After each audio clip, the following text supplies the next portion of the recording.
Hello प्यारे बच्चों, कैसे हो। स्वागत है आप सभी का लेक स्टडी यूट्यूब चैनल पर। प्यारे बच्चों, यदि चैनल को आपने अभी तक सब्सक्राइब नहीं करा है तो प्लीज सब्सक्राइब कर लीजिए, बेल आइकन को दबा लीजिए जिससे आप एक भी वीडियो को मिस ना कर पाए। और आज हम फिजिक्स को लेके आए हैं और फिजिक्स में हम टॉपिक को आज कवर करेंगे वैद्युत क्षेत्र और वैद्युत क्षेत्र की तीव्रता को हम कवर करने वाले हैं, समझने वाले हैं उसको। और मैं कोशिश पूरी करूंगा कि आपको बेहतर तरीके से समझ में आ जाए और आप जो है जब यहाँ पर वीडियो को सुनेंगे, देखेंगे एक बार और उसके बाद आप नोट जब करेंगे उसको, तो मैं उम्मीद करूंगा, आशा करूंगा कि आपको जो है वैद्युत क्षेत्र से रिलेटेड जो क्वेश्चंस के बारे में हम बात करेंगे वो बिल्कुल समझ में आ जाएंगे। तो आइए वैद्युत क्षेत्र को करते हैं। वैद्युत क्षेत्र, प्यारे बच्चों, वैद्युत क्षेत्र क्या होता है इसके बारे में हम समझ लेते हैं पहले। तो वैद्युत क्षेत्र होता है कि किसी आवेश के चारों ओर का वह क्षेत्र है जिसमें अन्य आवेश उसके वैद्युत प्रभाव का अनुभव करते हैं, वैद्युत क्षेत्र कहलाता है। क्या कहलाता है? वैद्युत क्षेत्र कहलाता है। मैं इसको यहाँ पर नोट कर देता हूं। वैद्युत किसी आवेश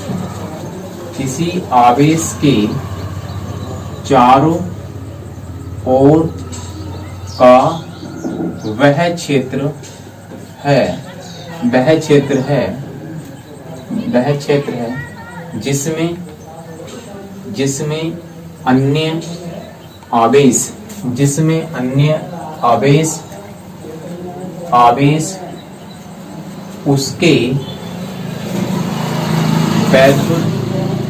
अन्य आवेश उसके वैद्युत प्रभाव का अनुभव करते हैं वैद्युत क्षेत्र कहलाता है। वैद्युत क्षेत्र कहलाता है। ठीक है प्यारे बच्चों, यहां तक आपको ये समझ में आई होगी बात कि वैद्युत क्षेत्र कहलाता है। हम यहाँ पर देखते हैं कि वैद्युत क्षेत्र की आपको समझ में बात आई होगी कि किसी आवेश के चारों ओर का वह क्षेत्र है जिसमें अन्य आवेश उसके वैद्युत प्रभाव का अनुभव करते हैं, वैद्युत क्षेत्र कहलाता है। वैद्युत क्षेत्र की तीव्रता की बात करते हैं। वैद्युत क्षेत्र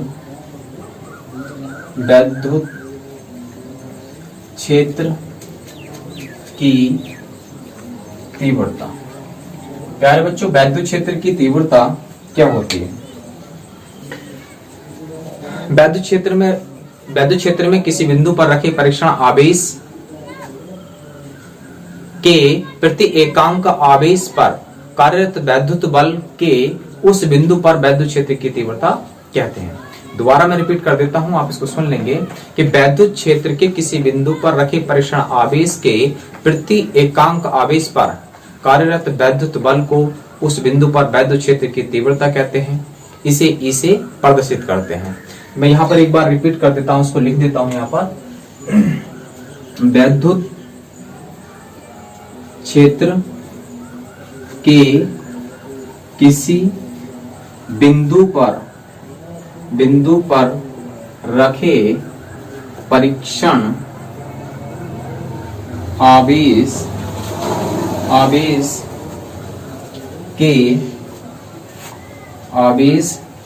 के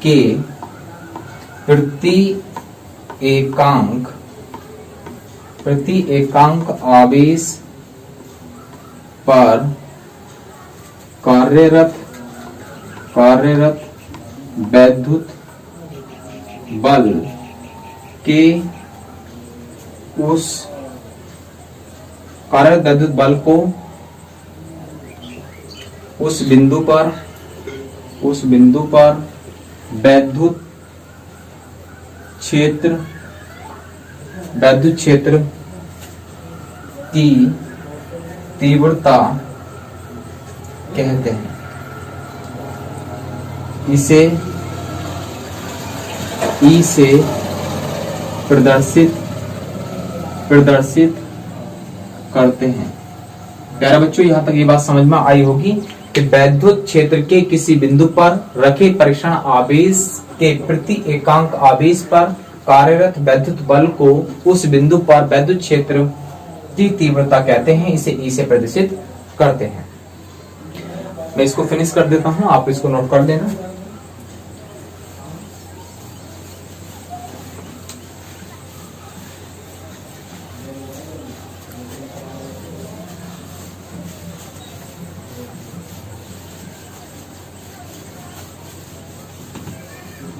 माना यदि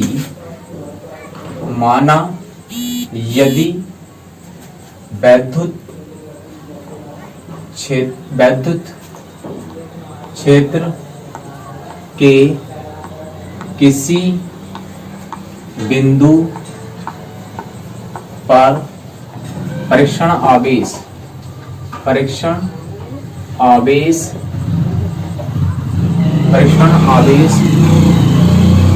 Q नॉट हो तथा उस पर कार्यरत बल F हो, तब वैद्युत क्षेत्र की तीव्रता E vector is equal to हो जाएगी F vector upon Q naught. यहां तक आपको ये बात समझ में आई होगी। यहां से आप तथा इसका SI मात्रक न्यूटन बल का मात्रक न्यूटन और आवेश का कूलाम न्यूटन प्रति कूलाम होता है। यह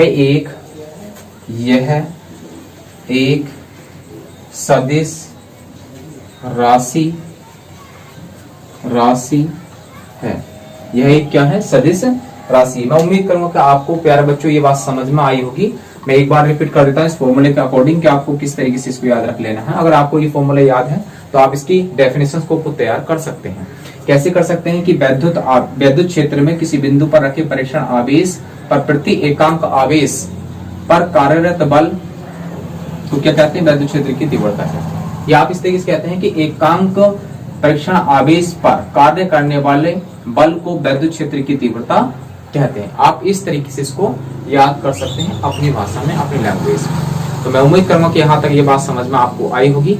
इसी के साथ मैं आप लोगों से विदा चाहूंगा। नमस्कार, जय हिंद। यदि चैनल को सब्सक्राइब नहीं करा है तो सब्सक्राइब कर लें, जिससे आप वीडियो को मिस ना कर पाएं, और कमेंट्स देते रहें मुझे कि आपको ये लेक्चर कैसा लगा।